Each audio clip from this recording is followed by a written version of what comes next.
Gustavo, it's a pleasure to have you as my guest. Welcome to the Jaker. Thank you so much for the invitation. Finally, we meet. I'm actually super excited because we've been planning to do that Yeah, for quite like some 2 time. years. But thank you for being with me today. I want to start with a little bit on you and talk about your prior experience before starting the startups. You've been in journalism for over 15 years, Yeah. including close to 12 years in Valor Economico. Good What pronunciation. Congratulations. that I can fake. I'm good at faking the accent. I'm good at understanding the accent. I'm really bad at horrible at speaking just yet. But I want to understand better what made you so passionate about journalism on the first place. I don't know. Really? I'm an incidental journalist. When I got my first computer, when I first dialed up on the internet, I thought I was going to be a computer scientist. I had some friends who were writing code and stuff. But when I heard that you had to do math to write code, and I thought, nah, that's not for me. It's too hard. Yeah, it's too hard. Nah, I always sucked at math, but I didn't really know what I wanted to do. So my father was a lawyer, and I had some experiences in high school writing stuff and doing stuff that journalists do, just school projects. So I had an option between law school and journalism. And as a teenager, I said, I'm going to do my own thing, my own path. I'm not going to follow my father's steps. I regret that. Maybe life would have been much easier, but not funnier, right? I mean, I wouldn't be here. You know what? So- With the current advances in ChatGPT and AI, your law career would become obsolete before your journalism career would become obsolete. So maybe it's the right but decision. the fate is the same, right? Because no, but the thing is, I'd love ChatGPT to be one of my employees today. I'm really enthusiastic. I don't think that AI or this kind of robots or whatever will kill us journalists, because ChatGPT would never be able to do this or to talk to people and connect the dots and do the real stuff journalists have to do, really get into people's minds. They would never be able to do that. So sorry for the deviation. So I decided to go to journalism school, really not knowing or not thinking about the kind of journalist I wanted to be. As a teenager, I wanted to change the world, and I thought that through journalism, I'll be able to do that. Failed miserably, so here we are. Oh, wait, but you're not dead yet. Right? You still have an opportunity. to The go world back. hasn't changed anything, so I would argue that it changed a lot since all you, right. since you broke into journalism and in Brazil, in tech. I don't think- Thankfully, I had nothing to do. Well, I'd say you probably provided like a lot of insights, and that's what Oh. I want to touch on in Valor Economico. Uh-huh. I love stories. I love great stories. And you did interview some incredible business leaders, troublemakers, Silicon Valley darlings over your tenure there. Like you interviewed Larry Page, you interviewed Jack Dorsey. So what was your favorite interview? My favorite interview is Gary Kasparov. The chess master. Yes. Amazing. Him. I think it was in 2018. He was here to promote his book. I was scared to death. It wasn't my best interview and wasn't my best article because I was really shaking. He's intimidatingly smart, yes, right? He is. And he's straight to the point. And I thought, really? Am I so dumb that I'm not being able to do this? But for me, it was the best interview. And the funny story is with Larry Page. We were at GoogleX interviewing Astor Teller, the guy who used to run GoogleX. I think it was 2018 or 2016. Don't remember exactly. And we were there. And then all of a sudden, the door opens. And it's Larry Page. He looks inside and says, "Oh, sorry. I thought it was another meeting." And like he leaves. And there was someone cleaning outside and the vacuum cleaner, the noise. And then he opens the doors again and says, "Do you want me to them to turn this off? Is the noise bothering you?" And we say, "Well, no, thank you." And Larry Page just asked us if we were bothered. By the cleaner? The cleaner? That happened? And then Astor Teller says, "Oh, this is Larry. That's how he is." So you had a lot of fun in Valor Economico, Yep. clearly, meeting all these incredible people, writing about them, having all the resources that established leading media has to offer. What went south? Why did you decide to transition and start something of your own, which is a really tough journey, like being a media entrepreneur? And what were key things, like key reflections, key lessons out of that tenure at Valor and before that you've transferred to the startups? Have like 3 hours, but I didn't want to write about it more. Not that I love writing. I didn't want just to write about it. I wanted to be part of it. As I grew up in tech, I have my first Atari back in the 80s. Oh, really? A lot of video games, played the PC games. So did you read sci-fi? No? I mean, I didn't like RPGs either, so I was too much. Too nerdy. Too weird. No, I won't go that far. Okay. But I love how you say it. Like, I grew up in tech. I'll have to borrow that, by the way. Like, this is great. The storytelling. Yeah. All right. So you grew up in tech. You wanted to be part of it. I want to be part of it. In journalism, in the media, not part of it. You cover it. You are the specialist. You're not allowed, in a way, to be part of it. So you're not like influencing the strategy. You're not influencing the vision. You have no power to do that. You have no power to lead debate or propose things or question things in a way that create engagement and create discussion. I want to do more. So I was already with VCs, founders, and I didn't want to go to corporate community. So I had to quit my own job in a way. But the thing is, I never thought I was able to do that. I didn't stay for work at McKinsey. I didn't go to USP. So I wasn't a founder in the way that founders are glorified. One thing that I realized is I'm not that guy, but I know all of them. I have their WhatsApps. I know them. They know me. They are on my speed dial right here. Right? Call them. I can ask them. So they're really close to me. They trusted me. I realized that back in 2019. I was going to leave Valor in March 20. Then what happened? The pandemic hit, and I left in July. So 9 months to make my mind and do what I did. Startups really was created almost 20 years. All my relationships, so everything that I built.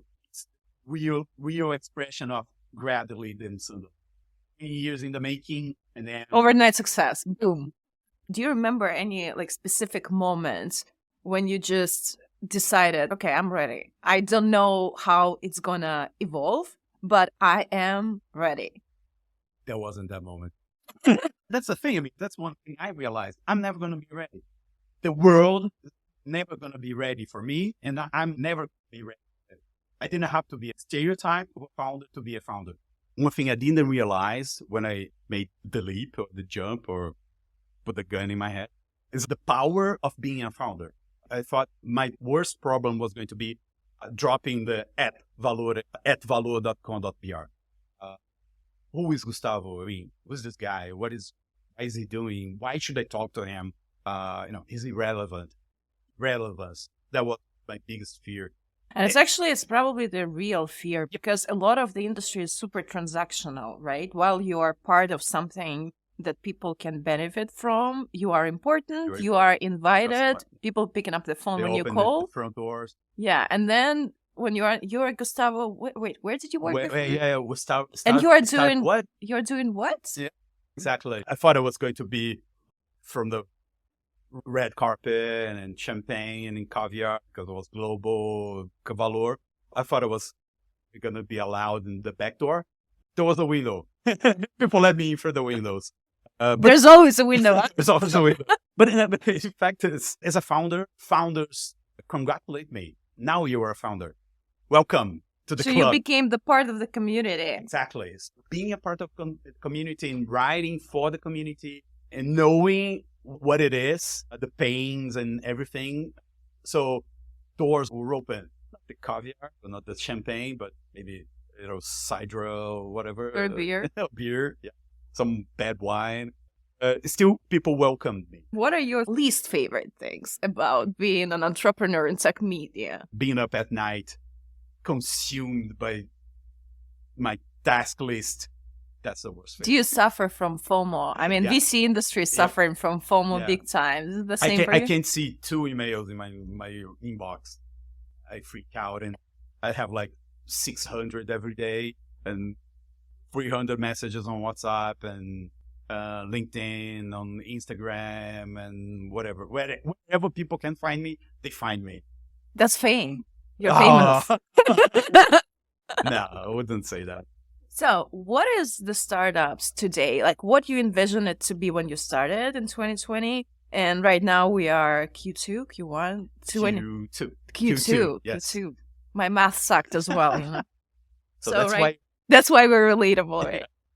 So we're not only investment banking, breaking banks and whatever. no, I was a horrible corporate employee at the investment bank. If you were to collect the references on me in the investment bank, you will never sit down with me in one studio. I swear to God. So we are in Q2 Again. 2023. How did you envision the startups to be, and did it meet your expectations? I think we're like 6 months or 1 year behind where I envisioned it.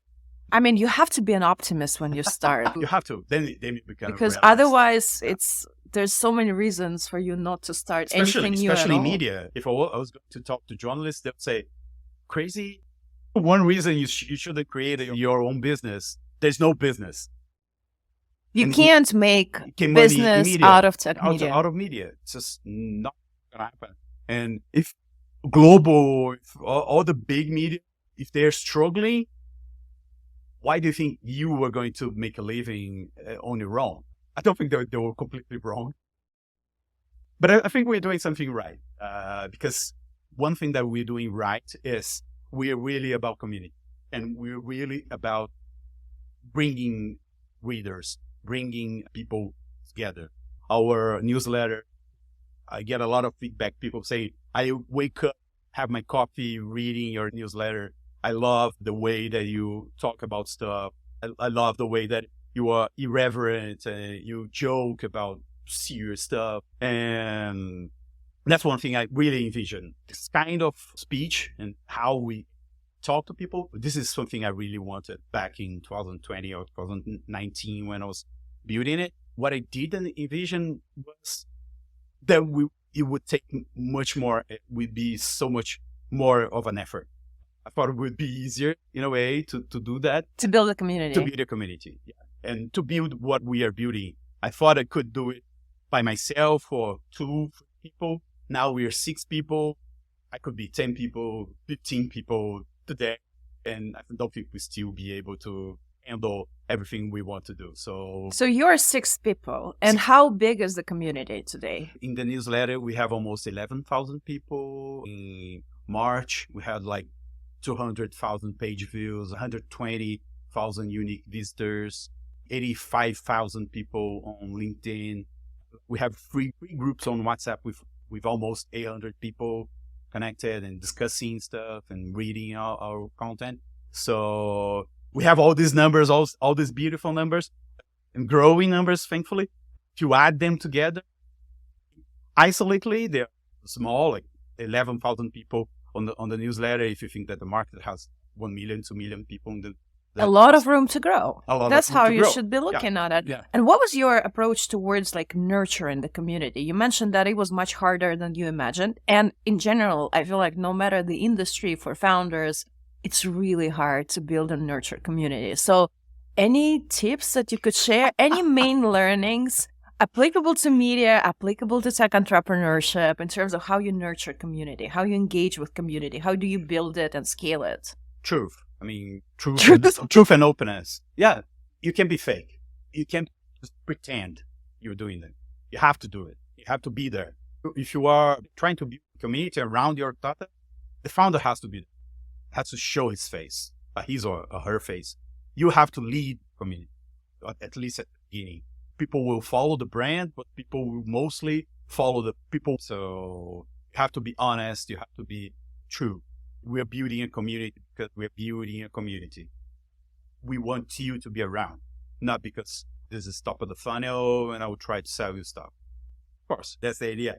But you have to really connect to people. My common perception is that the best way to grow, especially in adverse market environment, is through nurturing communities, because you have low cost of user acquisition. People join because they want to, and people help you because they want you to succeed. You are aligned, So, and a lot of people are struggling with that because it was all about digital advertisements at the, top of the market, at the hype of the market. And right now, everybody needs to learn how to work with the communities. Mm-hmm. And the thing is, you have to separate what is marketing, digital marketing, and building communities. It's not the same. And most people think it's the same. So talk to me more about that. Why is it different, and how is that different? Because you just can't buy attention. You just can't buy, can't buy me love.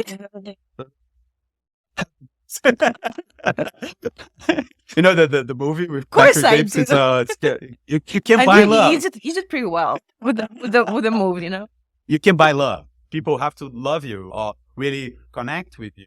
You have to find your voice, and you have to find what people want to hear. You have to use your voice to deliver the message in the way that people are ready to process the message. Exactly. That's the problem we found, right? I found a solution for the $1 trillion market. I'm going to be a decacorn or whatever.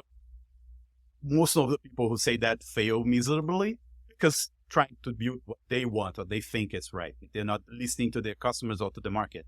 So this is the balance.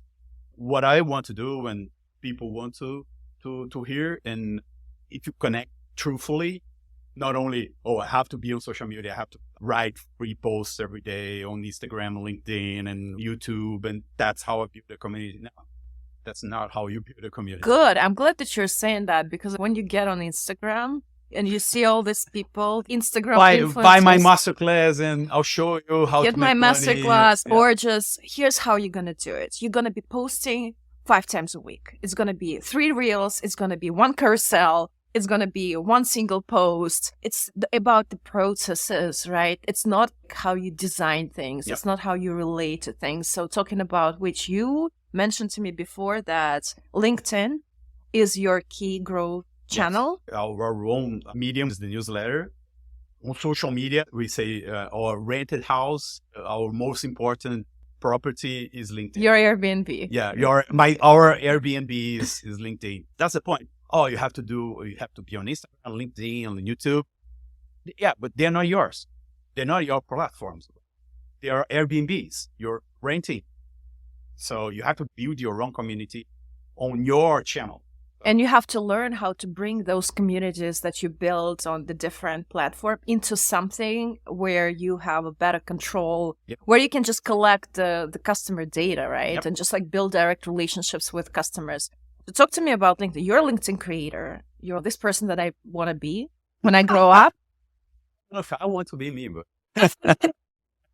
I'd like to be you. You're successful as well. You're just too kind. Too kind. But you managed to build this influence on LinkedIn. You managed to understand how to build communities on LinkedIn. And then, yes, the newsletter is the product, but community growth engine is LinkedIn. How did you do that? Teach me. On LinkedIn, it was really luck. Because, that's a bullshit. That's how it is. Listen, I started early. When I interviewed Dan Roth, the content guy from LinkedIn, he was in Brazil, and they were starting with all this. I picked LinkedIn because I like this network. I like this product. I think Twitter will be dead in 1 year. Just after Elon Musk bought it, I thought it was going to be 2. Now I think it's going to be 1 year. Twitter is dead, unfortunately. But I always thought Twitter was noisy. I never liked Instagram. Why? You don't post selfies on Instagram? No. Maybe that's why you don't like it. No? Maybe if I had a nice body, I had something to show. I don't have anything to show, so it's... You look okay. So that's the point. I look okay. I'm never going to be famous on Instagram. I look okay. People don't want okay on Instagram. So vanilla is not good for Instagram. Okay. So LinkedIn. So LinkedIn is vanilla works on LinkedIn, so it's okay. So luck was in the because past. I was there early. I mean, luck because I was there early and I followed the growth. And then we noticed that that's where our audience was. And it was, again, it was luck. Because we created the profile, all of a sudden, we had 3,000 people, 5,000 people, 10,000 people, No, wait, 20,000 people. wait a second. So what was the content strategy for LinkedIn? What? What was the content strategy for What's LinkedIn? What's content strategy, right? Enlighten me. I just wrote. That's Consistent writing. What my content strategy? Knocking on people's door. Hey, I'm here. Follow us. But that's the thing. I mean, as I was there, I had an audience. I was there early. When we launched our profile, I still have 15,000 people. Didn't grow much on my personal profile, but I used my personal profile and my audience to grow stuff. So that's luck, but that's work as well, right? Finally, we got to the most important part, And consistency. LinkedIn is easier, and the gods of algorithms are better than on Instagram, and not changing all the time. Because they don't have TikTok breathing at their backs, They don't need to constantly innovate. There's one LinkedIn, right? There's nothing like LinkedIn, even remotely yet on the market. No, yeah, and I don't think that's going to be. Nobody tried to challenge it.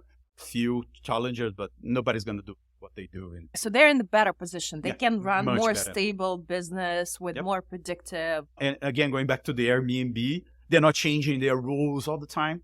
Now it's Reels. Now it's stories. Now it's whatever. You're hostage when you are on Instagram or when you are on YouTube or relying on digital marketing. You're hostage. You're depending on what they do. The platforms, they wake up and think it's better for their business, not for your business.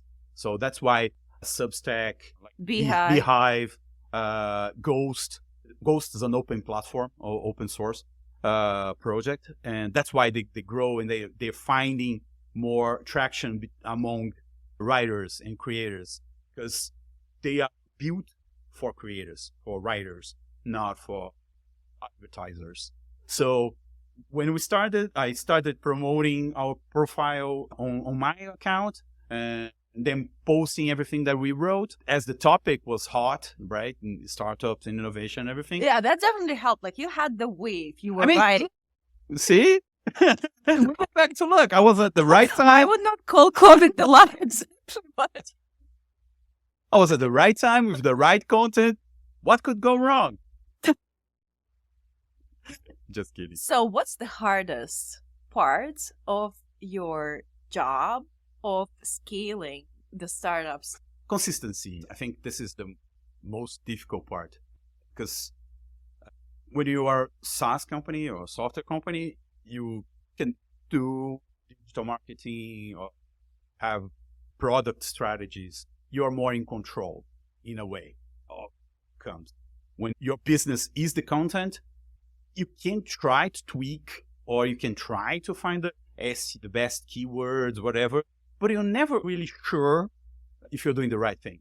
Or there's going to be an oil crisis or a banking crisis or whatever crisis or whatever other topic that's going to take over the attention and you're going to be irrelevant. So having consistency and relevance, this is the worst part. And that's why it's so hard to scale in media, because media is not one to many. It's many to many. You can try to do less many to many, but you're always going to need people. 70, 80% of your costs are going to be people. So that's why in the beginning I said that let ChatGPT in, because we need to leverage our work. With 6 people or 4 writers like we have now, we have a limited capacity. We write 6 articles. On a good day, we write 7, 8 articles, but we will never be able to 4 people write 20 articles. Do we need to write 20 articles? Probably not. We need to write 6 articles. At this point, yes. Can we live out of writing 3 articles, amazing articles a day? Could be. I think there are benefits to the fact that it's really complex product. And I think podcast is somewhat similar to that in that respect, because in order to get to the top 15 5% of the podcasts in the world, you just need to keep going for more than 6 to 9 months. Startups die by suicide, not by homicide. And in content, especially, suicide is when you give up. Because it's, like you said, it's consistency, it's sustainability, it's understanding that it's a slow growth. And it's funny because you are writing about all these exponentially growing startups, J-Curve, 30% month over month growth, like 100, we tripled the growth last year. And then you're just sitting just like, shit. Like, and I'm stuck here. I was like, I have like 5% growth. Like, how do I live with that right now? And there are a lot of people who give up. And just because you keep going and you learn so much and you grow on the content side and then you grow on the community side, I think you build this like long-term value prop and competitive advantage that a lot of people would not have because they'll give up. Yeah. And that's the thing. That's the point. We have a lot of competition. Everybody can go to Substack and create a newsletter and go to Beehive or go to LinkedIn and go to Instagram. But are these guys going to be around in 3 years? Probably not. Because from the top of the funnel, they created another business and they're gone. So here for this. Content is our business. I'm not trying to sell you Masterclass. Or masterclass. Maybe masterclass I will.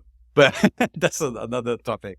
But the right masterclass. I won't sell you a masterclass to show you how to make $1 million in order so I can make $1 million for the first time, teaching people how to make. Can you teach me how to make reels? If everything goes right, what does the future hold for the startups 5 to 7 years from now? Wow. We're going to buy TechCrunch. That should be at the header of his Gustavo Brigatto's personal goal is to buy. TechCrunch is now startups. Remember that? Have to big. That's what they say, right? Go after the most bold, big ambitions. Yeah. Okay. If we don't die, I think it's. If you don't die. You remember that? Have you seen that video? The Indian guru. This guy, don't die. Don't die in 3 years. I'll come to you. So assuming you're alive, assuming you're healthy, assuming you're still in the business. We're going to be the most important, most relevant content platform for innovators and entrepreneurs in Latin. Back in January, I thought I was going to do this international stretch second half. Now it's more like first half 2024. But that's what we want. We want to be the TechCrunch of Latin. Are you going to be doubling down on English content by any chance? Because I'd love to be one of your newsletter reader, My Portuguese sucks. We try, just as you said, I think we didn't try hard enough and we gave up because it didn't scale, but we're going back at it. I want to launch first a service in Spanish and then we can go to English. Very well. So it's TechCrunch for the whole LATAM it is in both key languages. Now I'd like to move to the rapid fire section. That's my favorite. Oh, really? Clearly. I'm going to ask you 5 short questions and I'll appreciate your immediate responses. Okay. Is that right in? The first question is, what's one book or piece of content every founder should read and why? Startup. Piece of content. Well, when you're in English, let's talk about that. But until then. I'll go to the obvious choice, but lead scaling. I met Chris Ye last year, and I think it's the reference that for all the problems that we have today. So maybe it's a lesson more what not to do and not to build a company rather than, Bible. This is how you do it. And I think knowing what not to do might be even more important than not knowing what to do. Yeah, right? Maybe I think it blitz scaling, but not in the tradition. It's an obvious choice, but not in the traditional way to look at it. Not as the thing to do and maybe the things to careful or be mindful. Fair enough. If you were to start the startups today, what advice would you give to yourself back in 2020 or 2019 when you just came up with an idea? One advice I would give myself is don't be a solo founder or don't be a solo person for so much time. I was solo for like a year and a half. Oh, wow. Really tough. Sounds like me. What are your 3 daily non-negotiables in terms of mental and physical wellness? Non-negotiables. Now I negotiate with myself every day. That's the thing about journalists. We don't like routines. One thing that my daughter teaches me is that I have to wake up 6 a.m. So this is So that's your non-negotiable. that's my non-negotiable because I have to take her to school. So waking up at 6 a.m. is non-negotiable. What about 4-mile run? Oh, I try twice a week. Okay, so not daily. Not But daily. Okay, let's do it Yeah. weekly non-negotiable. Let's be realistic. What's your 3 weekly non-negotiable? Good. So running at least once, working out in the gym at least once. And I don't know for those who are familiar with, but I'm very limer. I play beach tennis every Friday. So these are the 3. I'm trying to put working out as a non-negotiable during my week. So at least 3 times a week. Fair enough. Tell me about the first time you made money and what did it teach you about business? Can't tell you. Never did. Never I'm did. still struggling with Just struggle if you know how to. Wait, no lemonade stand. I never thought I could be a salesperson or sell anything. I wasn't born like this. This is not my thing. I think when I had my first income, when my first internship, when I was in university, we're writing for a tech magazine back in 2001. Yeah, first half 2001. That's when I have my first income, my first salary, paid as much as the bus I had to take to go to work, but it was first time I made money. One thing I realized when I was looking at 2022, like a third of all the revenue, I mean, the first year was full, but a third of all the revenue we did was because of me. I sold stuff. I was there selling to advertisers and stuff. So this is one thing I realized. I became a salesperson, even though I didn't want to become a salesperson. It's really interesting. I'm not going to be a sales master or be like selling sales master classes, whatever, but it's good to know that this is something I've learned in almost 3 years. You do what it takes, right? Yep. To build what you want to build, Yep. You do what it takes. I think it's an important learning. There's no other way. No other way. Yeah, there's no way but up. Last question. If you were an alcoholic beverage, which beverage would you be and why? I love beer, so I'll be a beer. I'm an easygoing person, so here in Brazil, we love to drink our beer cold, so you have to have a preparation for to put in the fridge and think about it before, and you can have it anytime with your friends and everywhere. So it's a community drink? Yeah, maybe that's part of who I am and what we're trying to do. Nice. Gustavo, thank you for being my guest. It was hilarious. Did we do it? Oh, really? Yeah, journalists are not used to being interviewed, right? We interview people. You did like a pro. Thank you so much. You're so kind.